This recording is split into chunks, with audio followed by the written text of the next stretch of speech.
I just use this stuff, so that's why I look like this. Alright, you got it? Cool. See you at home. I just want to talk to you briefly about in-home training, the essence of in-home training, and also don't give up. Follow the hashtag don't give up. First, with in-home training, you know, that is a big part of team performance training. And of course, in this 7th year that I've had this going on since August of 2009, and it's very different from being in a gym. It definitely does not rival being in a gym. It can't, because you're in home. I mean, it's where you live. Okay, it's where you stay, whether you're in a house, a condominium, or an apartment building, wherever you may work out in those areas. In-home training I take very seriously, because when I train folks, I'm invited into their home, where they live. I see how they live, and I'm not picky, because it is their home. It is how they have their home set up. Now, one thing I do respect is rooms where we should not do training. Okay, rooms where that you know, sometimes people have, you know, sacred rooms. Maybe a loved one passed away, they don't want to go in there or something. That hasn't happened, but I'm just saying. Or there could be clutter in a room. Typically, I have worked people out either in their basement or in a living room area. Wherever there's like good carpet is where in-home training workouts have happened too. And I also had a good following of people back up in Jamaica Plain in Boston, and we met as a group and we worked out in the apartment building gym there, as well as in the library. So in-home training, it forces creativity. Okay, I've had to be so creative in training folks in home that it really hones into my skill sets, and I love it. I just love it. So I look forward to always training people in home. It's a big part of team performance training. And then with that, you know, it's also a way of saying, to know your surroundings. Okay, you got to know your surroundings in your neighborhood. You got to know what's around you.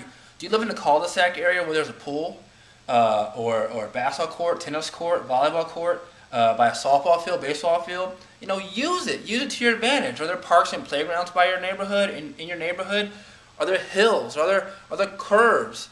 You can work on so many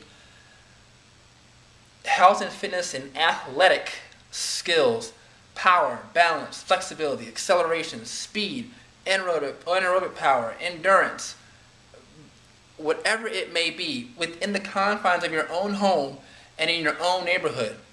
Like I said in my outdoor training essence video, you know, use the hills in your neighborhood. Okay, if your neighborhood's windy, use those corners to work on acceleration, especially if you're training for a race and you want to train for the sprint phase. That is great. If you notice the 5Ks, the 10Ks, the 3Ks, half marathons, they're windy. They're not all straight. They're windy. They are really windy. So use those to your advantage. And a lot of communities are really coming up, and they're making sure, they want to make sure that their residents have what they need in their neighborhoods. All right. A lot of areas are biking areas. I loved biking when I was in Cambridge, Massachusetts, where TEEM originated from, and now I'm in the DC area, where there's a whole lot of biking down here. So you got to search. You got to be purposeful. You have to search for what you want. Know what you want. All right, know what you want. And I've developed a specialty and skill set in knowing how to really work someone out in a neighborhood, or in their home, indoor and outdoor, or even online, personalized online exercise programs that I do too. The 3 aspects of TEEM: outdoor, indoor, and online. With that said, I just want to show you some equipment that I have, not all of it, but that I tend to use, or you can use indoor to your advantage. Alright, so here's some equipment I have. This is not all of it, definitely not all of it. You know, you have kettlebells, quarter balls, fire per core, fire per legs, for body, medicine ball, Have a jump rope. As you see, a foam roller, of course, to massage your muscles. Foam pad to work on balance. Those are so effective. Yoga mat. I've got another one too. That's definitely good for outside and lying out on the grass. I also have, you see that white rope right there? That is a mini heavy rope that you can hook around the kettlebell. So it's kind of like a longer lever. You can work on a lot of shoulder and upper body work. Oh, it's very effective. I'll probably do a video on that at some point. And then you see that bag in the corner there. It's a spike ball bag. So if you haven't heard of spike ball, look that up. There's some pretty cool things. Say what's up to Chico Spike Ball. I met them, and they're the ones who gave me that spike ball set. Met them last year at the NRPA, National Recreation and Park Association conference that was held in Las Vegas. And there's a speed ladder too. I made your home a gym, but in a good and safe manner. It doesn't have to look messy at all.